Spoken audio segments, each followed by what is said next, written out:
Ladies and gentlemen, good day and welcome to Exide Industries Q3 FY2026 earnings conference call hosted by Investec Capital Services. As a reminder, all participants' lines will be in listen-only mode and there will be an opportunity for you to ask questions after the presentation concludes. Should you need assistance during this conference call, please signal an operator by pressing star then zero on your touchtone phone. Please note that this conference is being recorded. I now hand over the conference to Mr. Aditya Jhawar from Investec Capital. Thank you, and over to you, sir. Yeah, thank you. Good afternoon to you all. From Exide Industries, we have with us MD and CEO Mr. Avik Roy, Director of Finance and CFO Mr. Manoj Kumar Agarwal, Mr. Praveen Saraf, MD and CEO of Exide Energy Solutions, President of Legal and Corporate Affairs and Company Secretary Mr. Jitendra Kumar. Before we proceed, here is a disclaimer for the call. Few statements by the company's management in the call may be forward-looking in nature, and we request you to refer to the disclaimer in the earnings presentation for details. We will start the call with a brief opening remark from the management, followed by Q&A session. I would now like to invite Mr. Avik Roy for the opening remarks. Thank you, and over to you, sir.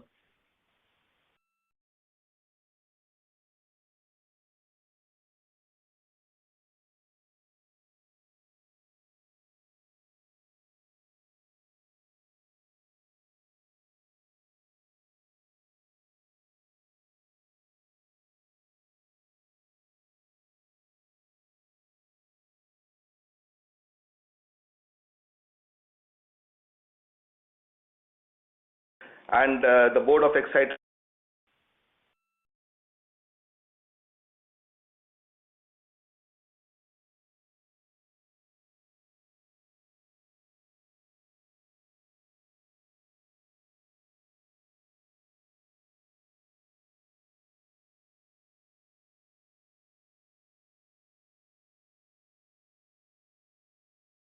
across multiple segments of the company.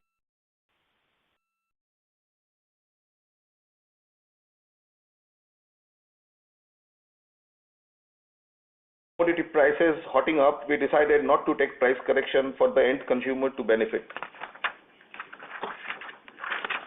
The overall macroeconomic scenario in Q3 was positive, driven by low inflation rate, low repo rates, and all contributing to increased purchasing power of the end customer. Coming to the performance of the company during Q3, nearly 92% of the business has grown by around 12% on the top line. Within this, auto OEM, auto aftermarket, industrial infra, and the inverters continue to contribute to growth. Industrial infra performance improved year-on-year basis, order flow and execution picked up in B2B sectors like railway, traction, and industrial UPS for OEMs. The headline growth numbers still remain muted because 8% of the remaining businesses had a strong decline, namely our telecom business as well as the exports business. This led to a total 5% year-on-year sales growth during the quarter. And this was the first ever Q3, which is supposed to be our smallest quarter, first ever Q3 where we crossed our top line of 4,000 crores. Our domestic growth ex-telecom is at 10%. In Q3, the company ramped up production, leading to higher capacity utilization and positive impact on the bottom line.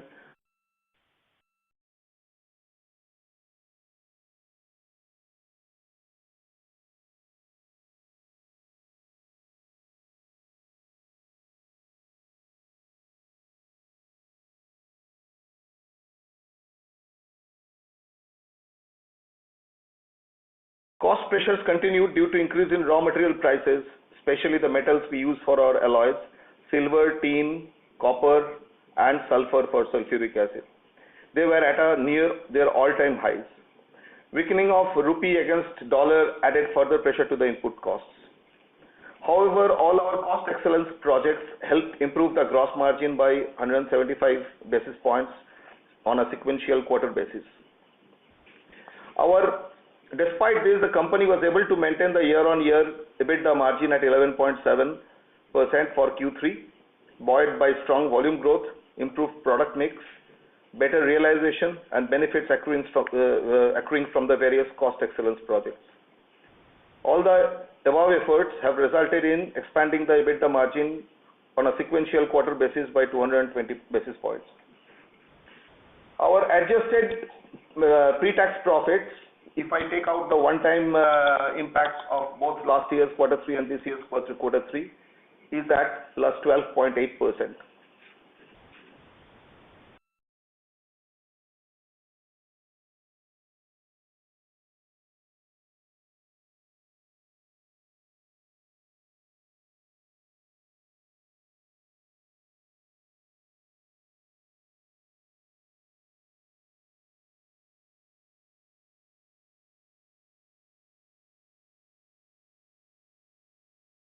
Teens.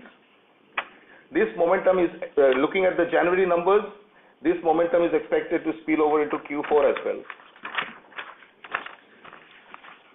Home inverters and solar verticals return to growth trajectory after the extended monsoon and the GST-led slowdown in Q2. Industrial infra continued to deliver double-digit growth on a year-on-year basis. Tariff uncertainties and geopolitical tensions continue to impact the exports business, and it's still a work in progress. We expect the situation to continue in similar trend in Q4, and given the announcements which we heard last night, it only gives us more hope that those markets where we were struggling due to tariff barriers will open up. As we enter the last quarter of FY26, the outlook for the lead acid business remains positive across most business verticals due to uptake in automotive OEM demand, growing aftermarket demand, drive for solar energy, and rising power backup demand from customers. This quarter, we have already, some of you may have noticed, this quarter we have just launched AGM batteries for premium passenger vehicles. We'll soon be announcing launch of our Ultra and Power Box range of inverter batteries, catering to premium and economy segments as well as solar grid tie inverters. In addition, we have also supported Tata Sierra petrol model and the new domestic Kia Seltos model as 100% supplied to these two SKUs of our customers. I'm told both these SKUs, both these models are doing very well in the market. I believe that Exide, with its advanced product portfolio, pan-India distribution network, and strong brand recall, will continue to benefit from growth opportunities. Moving on to the lithium-ion cell manufacturing project, we have invested about 320 crore in Q3 and further 50 crore in January. With this, the total equity investment made in Exide Energy till date stands at 4,252 crore. Product validation from the cylindrical cell line is ongoing, which is meant for two-wheelers, while installation and commissioning is nearing completion in the other lines. Meanwhile, the company continues to engage with various OEMs for two-wheeler, three-wheeler, and four-wheeler, and stationary energy providers across key end markets. With this, I close my opening remarks. I'll be happy to take your questions now. Thank you. Thank you very much. We will now begin the question and answer session. Anyone who wishes to ask a question may press star and 1 on their touchtone telephone. If you wish to remove yourself from the question queue, you may press star and 2. Participants are requested to use handsets while asking a question. Ladies and gentlemen, we will wait for a moment while the question queue assembles.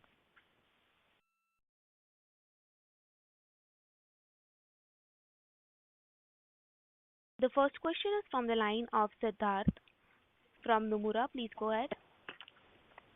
Yeah, thanks for the opportunity, sir. Sir, first question is on the industrial side of the business. If you can sort of give some more breakup about what percentage of our total revenues will be coming from telecom, solar, and also on the export side, given that some of these segments have faced challenges. And by when do you think we sort of see the weakness bottoming out and probably growth coming back? And second, on the export side also, again, I think you highlighted that we also faced some tariff-linked challenges. Which are these countries where you are sort of facing the challenge, and how big they are in our exports? So thank you for the question. So to answer the first question, see, today as we speak, telecom, exports, these contribute to about 7 to 8% of our turnover. It used to be very high. Once upon a time, telecom used to be alone 10% when there was a boom of 5G rollout and things like that. But now the technology has shifted to lithium ion, and therefore the lead acid volumes have come down as a share of business. So this is the business which is declining because there is a technology shift. Exports at one time, exports right now is about 5 to 6% of the business. It used to be 8% at a few quarters back.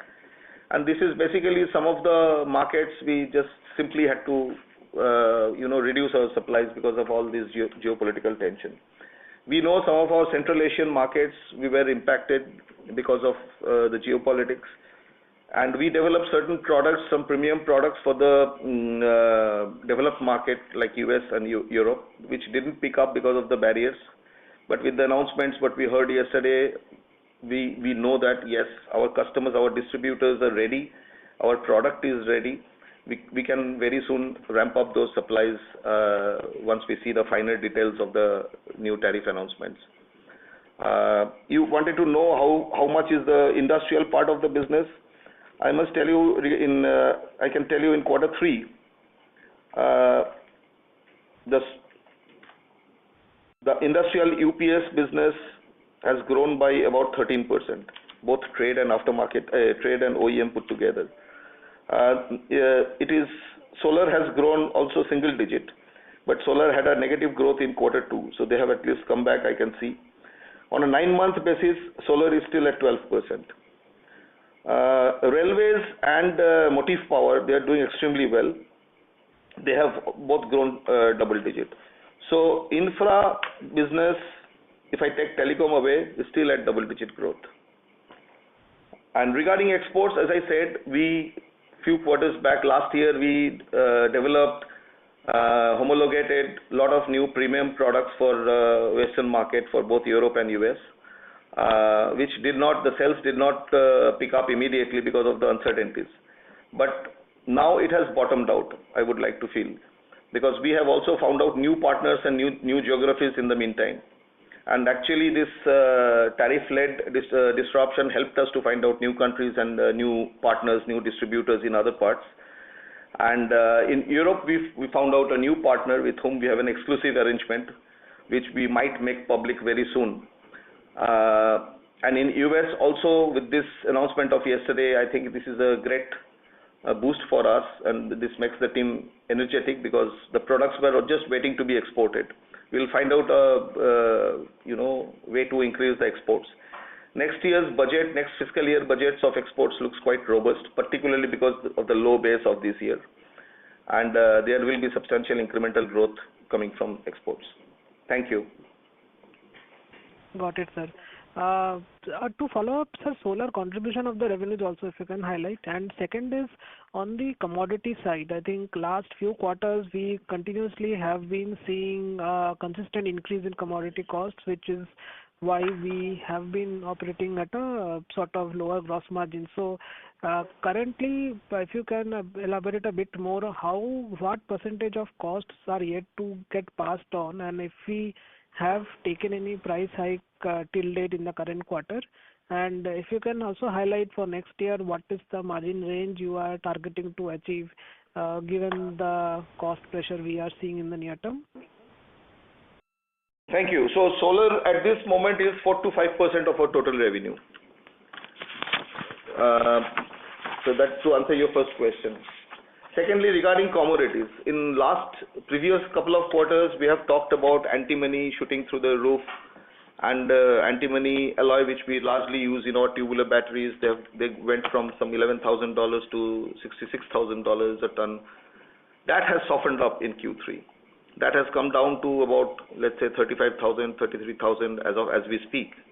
But still, year on year, it is 3x, right? So it is no longer 6x, but 3x. So on a Q on Q, this has come down. But as luck would have it, tin has gone up. I am saying sequential quarter. Silver has gone up by 50%. You all know this. And January is even higher than Q3. except for the recent fall, what you saw in a couple of days. Tin has moved plus 12%, sulfur has moved plus 40%, and copper has moved plus 13%. So these are the essential commodities which we use for our battery manufacturing, for alloys as well as for making sulfuric acid. They got a big hit in Q3, and that has been further weakened by the about 6-7% increase sequentially on rupee versus USD. So, however, the cost savings, they came in very handy, and that's why on a sequential basis you see an improvement of the gross margin by 175 basis points. We have not taken any price correction in Q3, as I mentioned in my opening remarks, particularly because we wanted to pass on the entire benefit of the GST reduction to the end customer. So we had to absorb a bit of it. Some of the increases we offset it through the cost savings initiative. But in January we have taken one round of price correction we had to take, because otherwise this currency and these commodities were killing us. So we took it in January, and we hope to take, stage by stage as the situation, develops. We'll see what next to do. But yes, to answer your question, we have taken a price correction in January because of this commodity other than lead, which is so essential for our battery manufacturing. So yes, I hope I have answered all your questions. Next year's margin, we would not like to give you a guidance, but during the course of conversation, probably you can make out where we stand today in terms of EBITDA margin and what is our profit pool. Possibly we can improve by another 100-150 basis points next year from where we stand today. That is clearly visible, provided we get some support from LME. Yes, please. Hello. Thank you. Yeah. The next question is from the line of Vinay Singh from Morgan Stanley. Please go ahead. Hi team, thanks for the opportunity. First question is, in the presentation we talk about industrial infrastructure, railway opportunity, data center opportunity. Yeah. So two questions linked to that. One is that, are we supplying to any of these segments today? Could Yes. you give percentage of revenue share if so we are doing? Like even for industrial, you've given us the growth, but we don't get a sense on what is percentage there. So if you could comment on that. Second is that, like in telecom, we see that the industry moved away to lithium, and that was in a way a disruption to our business. Is there a risk in these segments also that they later move to lithium, so to an extent the opportunity doesn't come to us, or are lithium facilities you are gearing up for to supply to these segments also? Okay. Thank you. So, industrial business, which is the non-automotive business, comprises to about 30% of the revenue, but between, let's say, 30 to 32. And it used to be 32 maybe 2 years back. Now with this telecom declining, this is about 30% of the whole business. Now, as I said in the opening remarks, other than telecom, we see an uptick in the government spend. We saw it till H1, and we saw it some in Q3 as well. Our B2B industrial business is generally comes at the late cycle of the capex cycle. So what we are doing right now is basically the end of the previous capex cycle of the infra spend, and therefore we see a strong uptick in railways, industrial UPS led by data center, and also on the forklift equipment, the motive power equipment, and of course industrial UPS for the OEM, typical OEM business. Now the drivers are different. Railways, as you know, they have now made a policy that they do not wait till the end of life of a battery for replacement. They have made a strict cadence that once it comes to the main workshop for overhauling, whether irrespective of the life of the battery, they change the battery, because it's such a critical equipment for their vehicle, for the train. So this replacement or overhauling regime has led to increase in tendering activity in railways. Motive power is clearly a driver of industrial investment as well as e-commerce. This new e-commerce and quick commerce businesses are throwing up a lot of third-party warehouses where you need material handling equipment, and therefore we are benefiting out of it. Data centers, I mean, it's written every day in the newspaper. Data center is a key component of increase of industrial UPS business. Is it all lead acid? No. There are segments of data centers where it is served through lithium ion. There will be segments of data centers, particularly the enterprise data centers, where there will be lead acid. So it's a mix of both. So we are getting good orders from those. We have a dedicated product in lead acid for data centers, which is called front access. These are high power batteries, and this can be accessed from the front instead from the top. So this product is picking up pretty well and well appreciated by our customers. But this data center business has a long gestation period because this has so many approval processes. Normally it takes anything between 3 to 4 quarters from zero date to order date, because there are multiple consultants, multiple approval processes which are involved. The only area where possibly we are developing a portfolio in our lithium ion, and later on we can talk about it, is the BESS. BESS largely will be served through lithium ion in India because of its footprint issue, where lithium has a much better case than lithium. And therefore we are developing a cell format in LFP prismatic, particularly with this end market in mind. Thank you. So that is helpful. So for data centers and all, how meaningful are the revenues now? Are they very small? Like you gave this 20% CAGR growth, that I believe is for the industry that you would have given. Yeah. Data center revenue at this moment, as I said, will be in a quarter, it will be about, let's say, 75 to 100 crores. Only data centers. But the pipeline is very strong. The number of tenders, the number of RFQs that we have received is pretty strong. And so just on the lithium side, we earlier talked about one large PV OEM customer and then two-wheeler customer. But what is the progress? When do we actually start to see commercial dispatches from you? Is it this year? Is it? I'll take the first part of the question. We have already told you that 2 of the 4 large OEMs we have been working for quite some time. Our designs and the samples got validated and well accepted by the client. We delivered more than the specifications in some cases. Now our two-wheeler, that cylindrical line process validation, our internal validation has already started in Bangalore. And we are now building cells, validating it, and next step we are sending samples to these customers for their own testing. So that process is going on. And the third customer has also meanwhile started discussion with us. But till last quarter there were 2, now you can say 2.5 or 3. And the discussions are pretty positive. And the first line, which will be about 1.5 gigawatt, we don't see a challenge in utilizing it once we are through with all the process validations. I'll request Praveen, who's sitting with me, to give some more color on the timelines. Yeah, so like mentioned by Avik, so we in the lines of cylindrical line 1, the internal validation samples are made, internal validation is progress, and the next step will be to send the samples to customer. What I would like to mention that we have a very close interaction with customer. We have a clear clarity what is expectation of customer. So tests which are to be done is aligned, and we are closely working with them. Similarly, for prismatic line, we are also line 3. One of the line is almost on the verge of completion of internal acceptance criteria, and we will start next month the sample manufacturing, which will again get internal validated, and then we reach out to our customers. So I will say considerable progress has happened from last time to this quarter.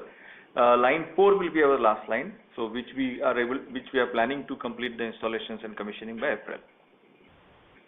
And the LFP line, the prismatic line, which Praveen just now mentioned, primarily will be used for 3-wheelers, as well as for the e-rickshaw market, where the trend is shifting from lead acid to lithium, and this is a huge market. We will use the Exide the distribution network for that, and the service network, and this will be faster to the market because this does not require too much of validation and homologation by the OEMs. So therefore, this will be possibly the first revenue stream from the cell side. Yeah. So, sir, but even the PV OEMs and two-wheeler OEMs, fair to assume that commercial dispatches will be this financial year, or do you think that trickles to next financial year? I mean, sometimes it depends on the customer also. So I would not like to say whether it is strictly by 31st of March, but plus minus 1 month, it should happen. Because the testing protocols and things have been agreed and signed off, it's just a matter of sending samples to them after we complete our internal validation, and then they do it. So we are not too much concerned on whether it is a March or April, as long as we are on the track for that. Great team. Thanks. I'll come back in the queue. Yeah. Thank you. The next question is from the line of Vibhav from JP Morgan. Please go ahead. Yes, hi. Thanks for the opportunity. Firstly, on the core business, on telecom now, we've been seeing a degrowth for some time now, for a few quarters at least. So is it fair to say that, the business has now stabilized or bottomed out and, we can see some growth over there? So, Vaibhav, telecom business was once upon a time, though it was not very profitable, but it was a big-time lead-acid business for these base transceiver stations, BTS towers. Now, most of the customers, whether it's Jio or Indus, the tower operators, they have shifted to lithium, and therefore the volume has shifted. Now, we are also present over there. We have supplied the large quantity actually we were the first one to supply to Indus lithium packs, and we still have orders, we still have projections from Indus for next fiscal year. So that business will be largely a lithium business. This has come down. We are still executing large orders by BSNL and others, but we have a feeling that telecom tower business will soon shift to lithium ion as we expected in the past. This was known and this is factored in our business plan. So right now telecom has come to only 1% of our revenue in Q3. So you can say yes, it's largely bottomed out. Okay, it's just 1% of the business now, so it's bottomed out. Right now, yeah. Okay, that's helpful. And on the just a follow up on this, on the replacement demand. Now again, for a lot of quarters now we've been seeing very strong growth. So do you expect this to continue, or could there be like a brief phase where replacement demand could be a bit soft? See, to be fair, this is. We were a little worried till H1 of this year because the automotive OEM business was not picking up. And we were worried that what will happen 2 years down the line to our aftermarket. So, but fortunately in H2, the market has grown up, growing strongly, and by January and February projections, we know that this has come back because of the impact of GST. And we grew Q3 by 25%, which is purely led by the production growth, mostly. So similarly, out of this Q3, December was the highest. It was plus 30. Even if I talk about this month, January, which we just now closed, it's again in that range. So we would like to believe that since the OEM market has come back, that lull which we were expecting in aftermarket after 2 years, I think that's largely covered. Okay, that's good to know. And second question is on the lithium-ion business. So now that you are close to obviously commissioning and commencing commercial production, any sense on the margins? At least not with say the first 1.5 gigawatt hour line, but once all the 4 lines get commissioned, then will we make like positive margins, or how should we think about it over a period of time, given that now you're very close to starting commercial production?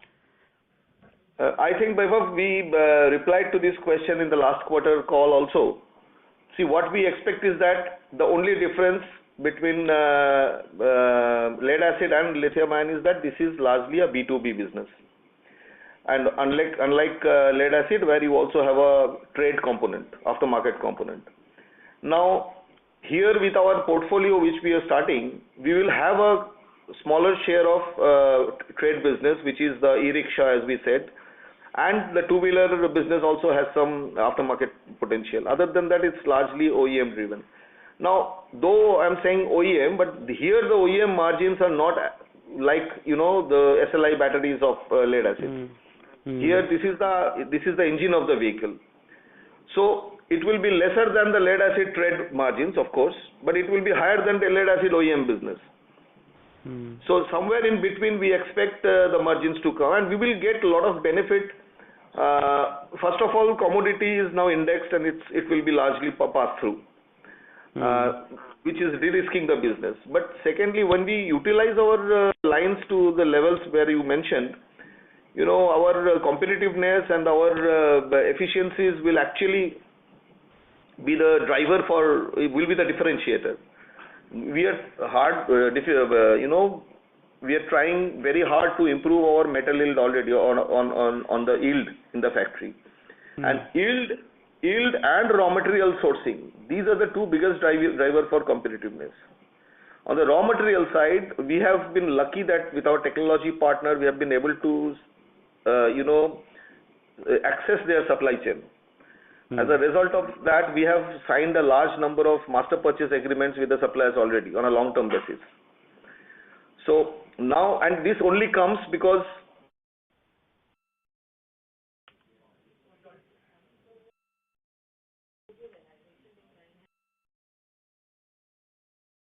as well as our impact of our improved yield also reflects. So with all this, I think we'll be able to deliver a decent positive gross margin, which may not be as high as 30-40% of aftermarket, where you have more pricing power, but definitely it will be far better than the OEM margins of lead acid. Yeah. Great. That's very helpful to know, sir. All the best. Thank you. Thank you. The next question is from the line of Pramod Amte from InCred Capital. Please go ahead.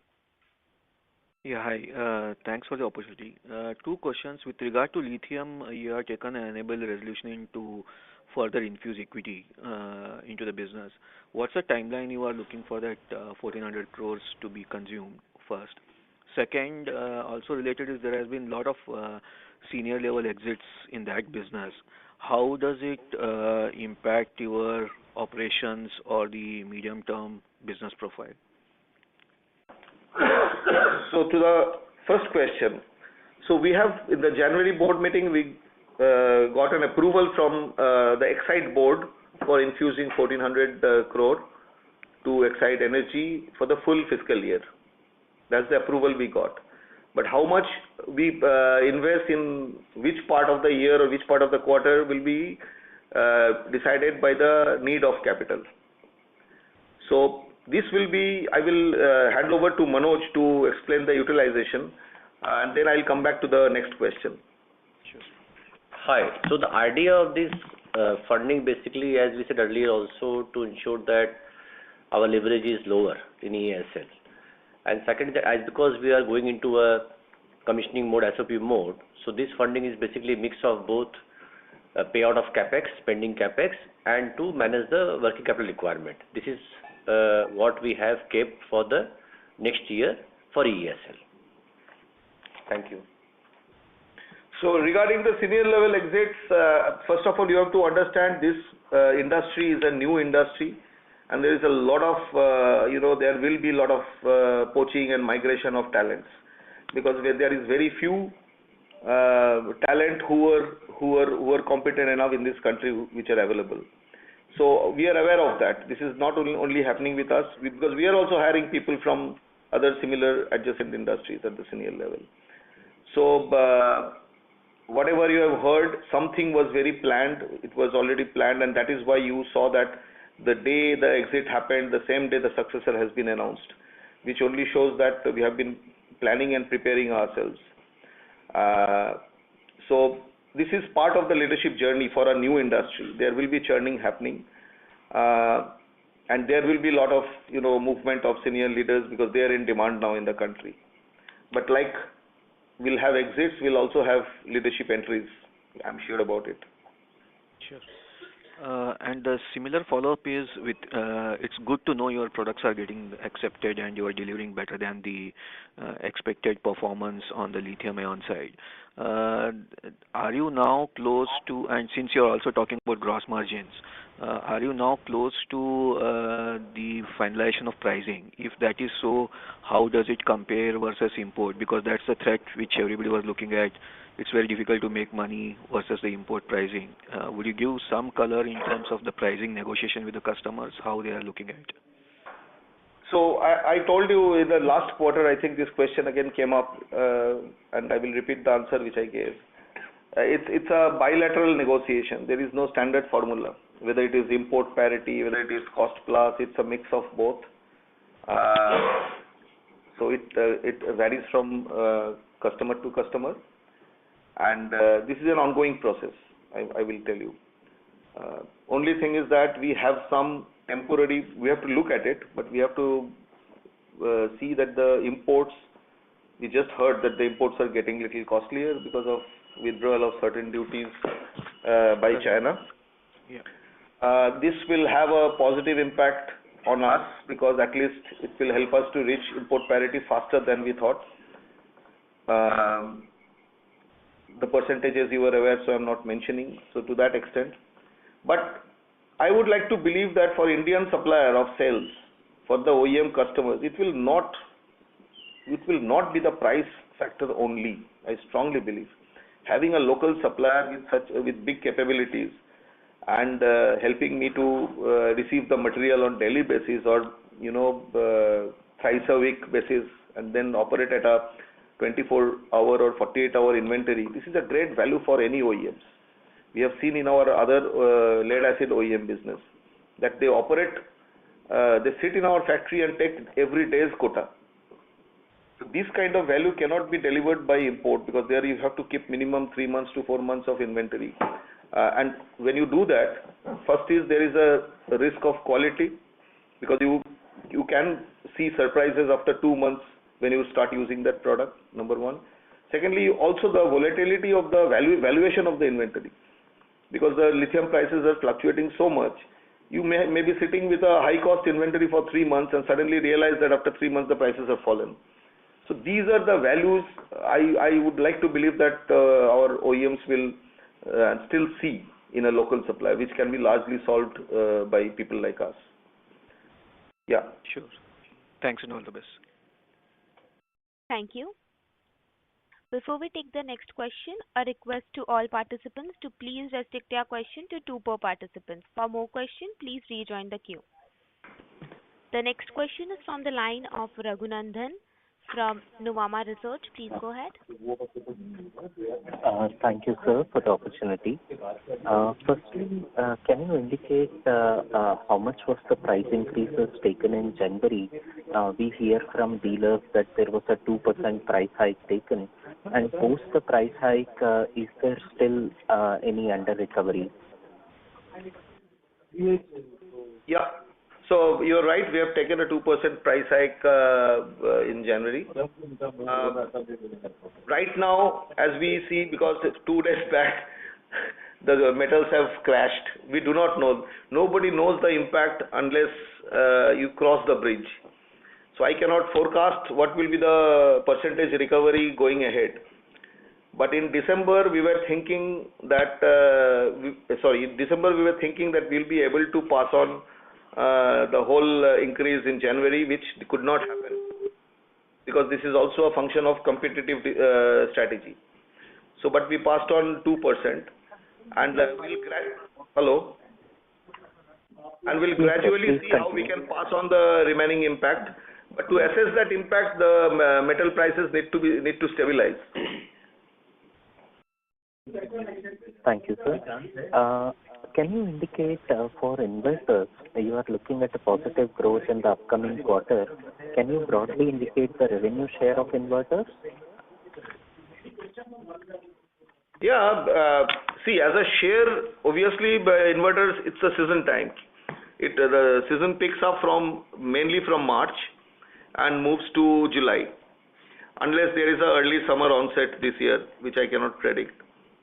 From March to July, the inverter volumes go up by almost 3x with respect to off-peak, which means whatever volumes you see in December, normally the May volume is 3x of that. That's a typical cycle. And that is why you will see the quarter one of Exide is always the highest in revenue. So we expect the same to happen this year, because last year, because of early onset of monsoon and a very prolonged monsoon, we did not get that benefit so much. But I'm sure this year the season will pick up.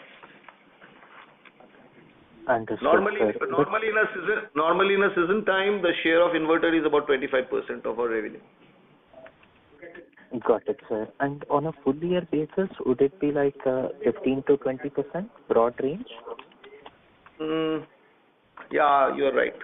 About 20%, yeah. Got it, sir. And how much would be the current price of imported LFP and NMC cell? There has been increase in the underlying commodity prices recently, and there is also the reduction of the export rebates in China. So broadly, can you indicate how much has the lithium prices gone up in the recent times? I think this information is available in the public domain, so I cannot give you a specific information for Exide. I'm sorry. Understood, sir. And in the initial lithium capacity, what would be the mix of LFP and NMC for us? It will be half of, right? Half of, 50%. Half of, yeah. Yeah. So let Praveen answer this. Yeah, so it will be, thank you. So it will be 50%. So out of 6 gigawatt, 50%. 3 and 3. Thank you, sir. Lastly, can you indicate the share of revenue from two-wheeler and four-wheeler, OEM and replacement segments? Yeah. The ratio for automotive replacement to OEM is, as we speak, is about between 73 to 75% in trade and 25 to 27% in automotive. So that's how it is. Yeah. And what would be the share of revenue? Sorry to interrupt, sir. Can you please rejoin the queue for more questions, as there are more participants left in the queue? Sure, I'll do that. Thank you so much. Thank you. The next question is from the line of Mumuksh from Anand Rathi Institutional Equities. Please go ahead. Yeah, sir, congrats on the commencement of recently on the cylindrical line capacity and the new OEM wins. Sir, I just want to understand Q3, the gross margin expanded 220 bips. Is it mainly because inventory change and the antimony prices coming down? And any other reason for it, sir? See, antimony prices, though it came down, but this is not an inverter season. Antimony is generally used for the inverter batteries, which is tubular plate. So the volume of take of antimony also for us came down. So we'll get the real benefit of this in the peak season time, which is just coming up. And in Q2, if you recall our discussion, we took a very conscious effort to cut our production, to cut our inventory and manage working capital. And that is why we generated about 500 crores of additional free cash.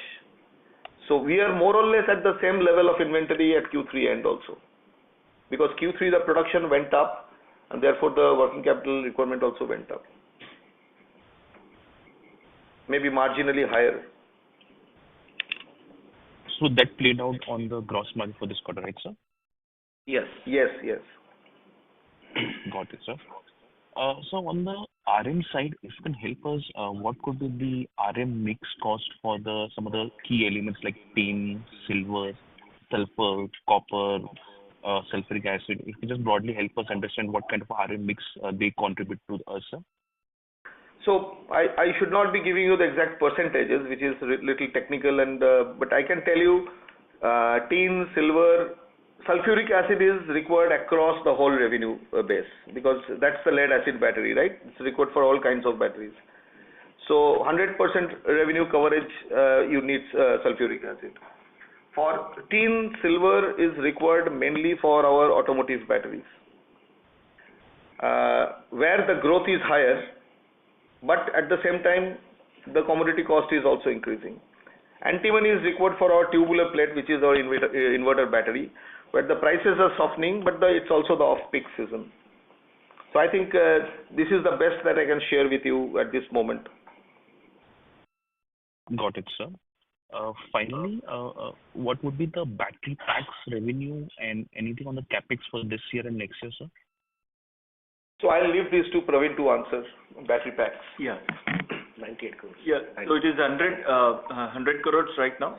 Yeah, in the first 9 months. Any capex in battery packs? No, right now. So right now we do not plan anything, because pack capacity can be done through your efficient supply chain management also. So we have 1.5 gigawatt hour worth of pack making capacity in Gujarat. So we'll stick to that till we make a further decision. And just continue on this. Overall, sir, how do you see capex for FY26 and 27, including the lithium and the lead, sir? So as I said, 1,400 equity we have planned for lithium, 1,400, and we'll have about another 500 roughly for lead acid core business. That is what we do every year, because so we have a strategy policy to invest back to the business about same amount equal to our depreciation, which is around that number. Thank you, sir, for the opportunity. Thank you. Thank you. The next question is from the line of Sangeeta from Cogito Advisors. Please go ahead. Yeah, hi. Can you hear me? Yes, please. Yes, sir. Hello. Okay. Thank you for the opportunity. Sir, what I wanted to get a sense was that, when we're looking at the impact of raw material prices on our margins, all our competitors would also be facing similar impact. So where does the competitive pressure come from, which really prevents you from passing on these prices fully? Or is it just a question of a lag effect in passing them on, and over the period the entire industry passes it on? That's one question. My second question was that just like RM fluctuations seem to be a key risk to your margins in your lead acid business, what would be the main risks that you see in the lithium-ion business? Thank you. Thank you for the question. To answer to the first part, that the entire industry will be affected, then why not everybody take a price correction? I am also hunting for the answer for the last many years. Sometimes it happens that somebody follows the other. Sometimes it does not happen.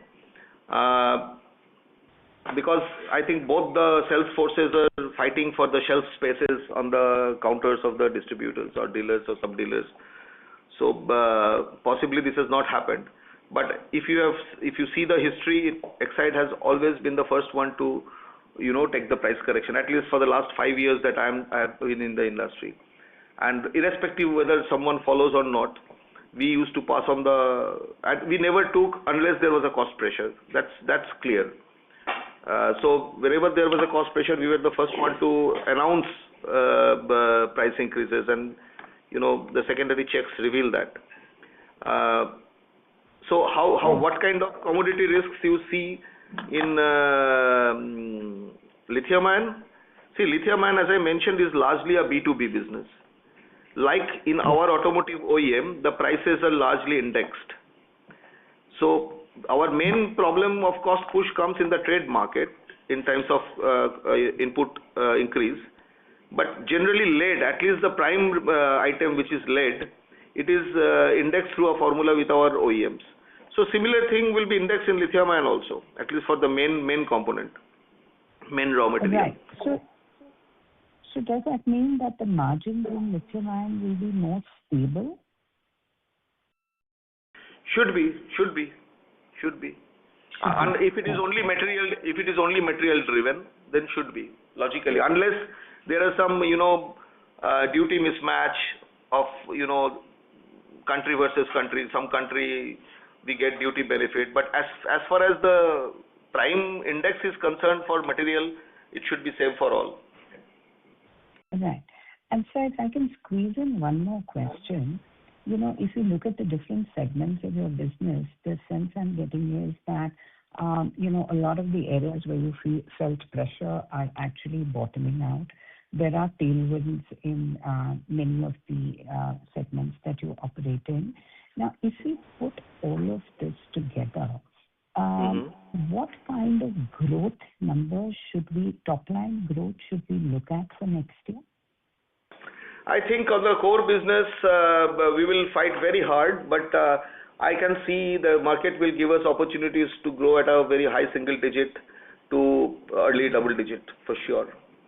Because once I add back the declining businesses, that is where we come in. Because as I mentioned, 92% of our business in this quarter grew by about 12%. So if I can fix the balance 8% to that level, so we should at least come to double digit level.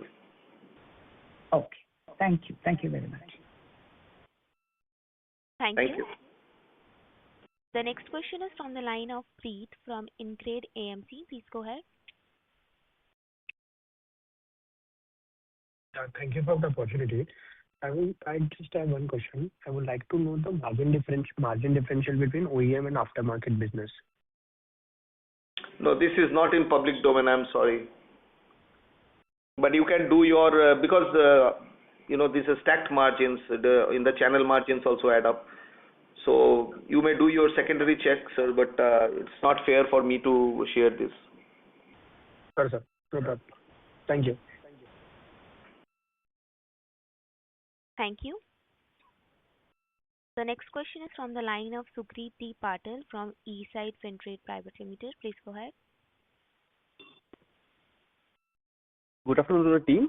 I have my first question to Mr. Roy is, first of all, thank you for the detailed commentary.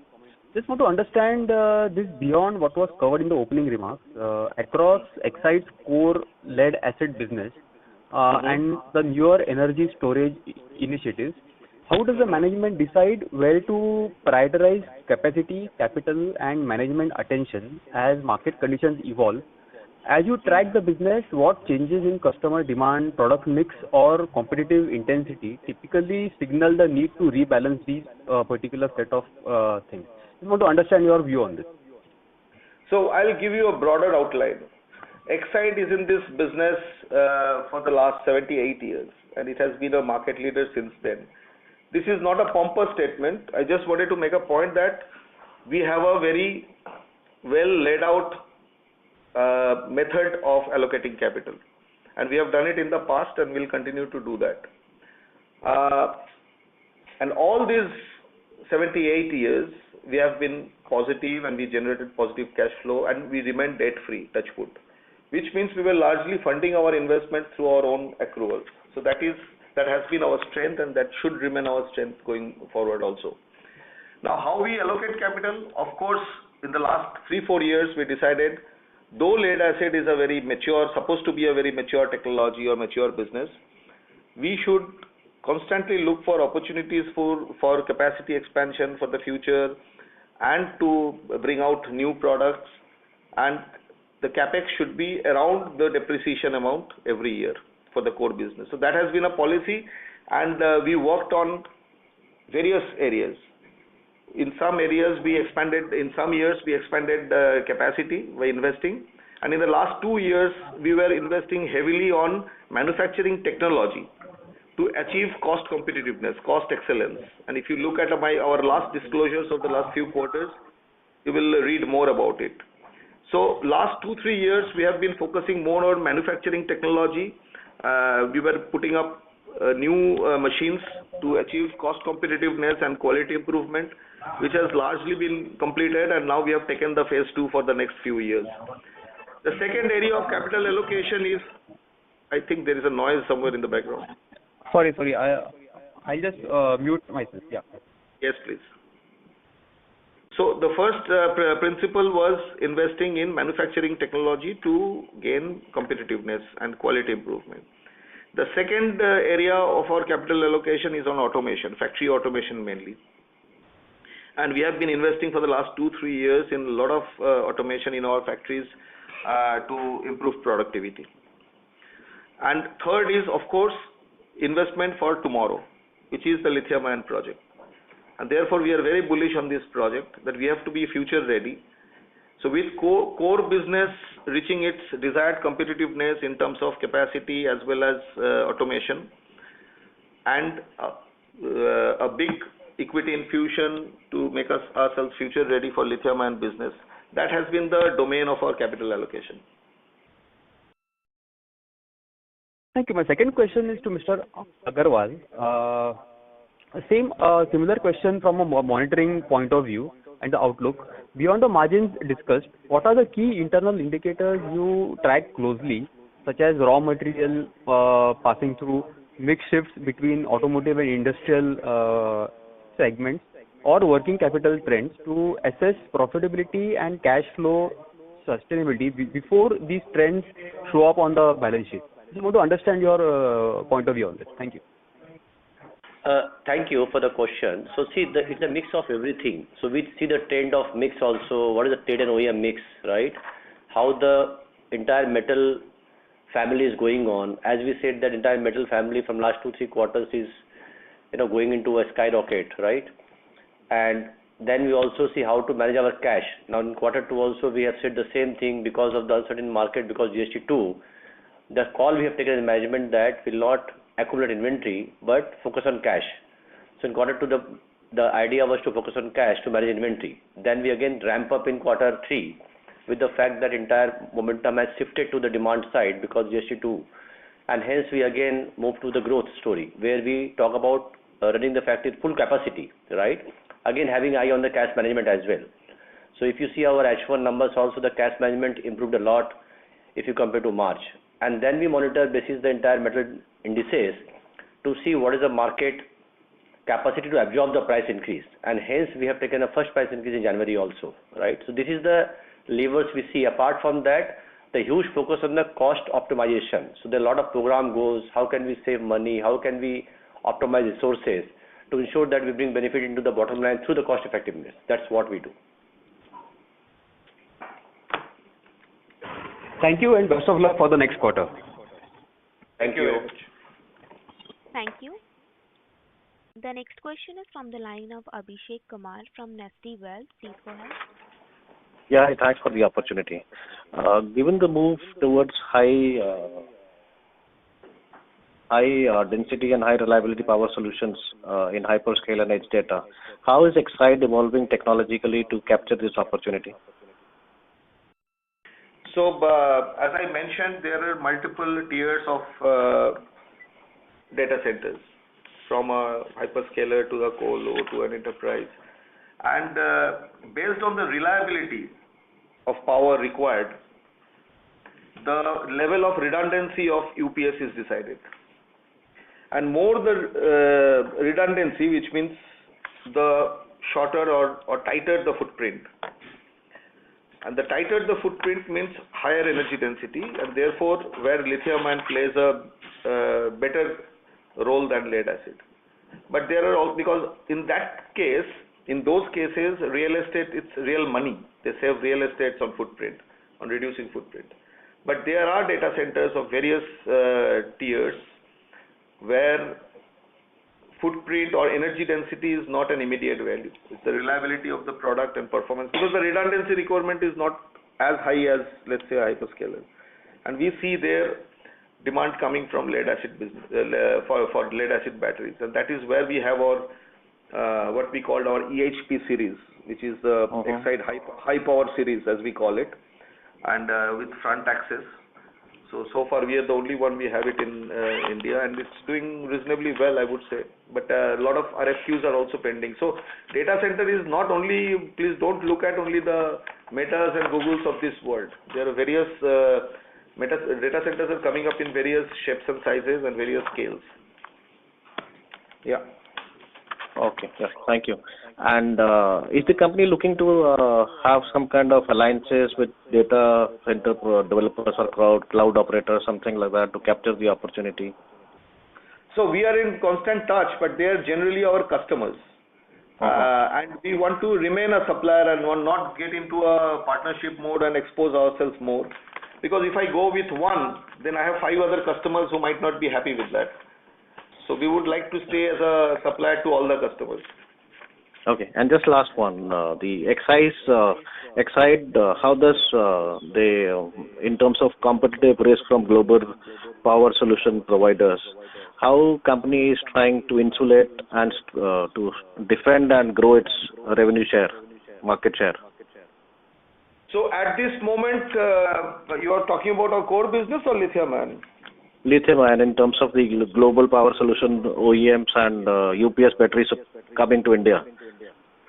Frankly speaking, if you look around, we have not seen much of movement of global players setting up cell manufacturing capacity of lithium ion in India.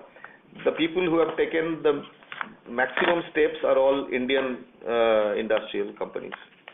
You name us and you know 3 or 4 other names, they are all Indians. So we have not seen that kind of a effort by a global company to come and set up. Maybe they still want to wait and watch, number one. And secondly, Chinese, ultimately, they are so much dependent on China for their competitiveness. Maybe they are not taking any risk. I have not heard. I don't know whether you have heard any global company planning or announcing to set up a... Because like the budget thrown is a lot of like taxation holidays and all. So maybe a lot of company will start contemplating now.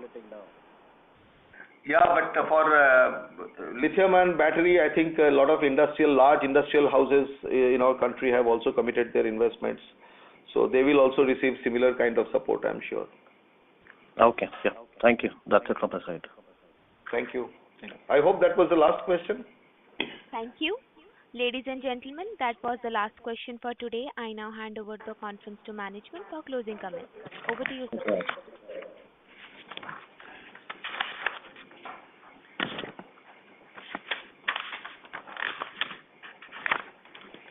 So thank you everybody. It was a very engaging conversation we had.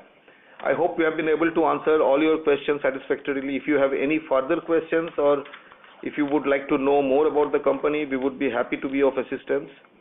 Thank you very much. Over to the moderator. Thank you. On behalf of Exide Industries, that concludes this conference. Thank you for joining us, and you may now disconnect your lines. Thank you.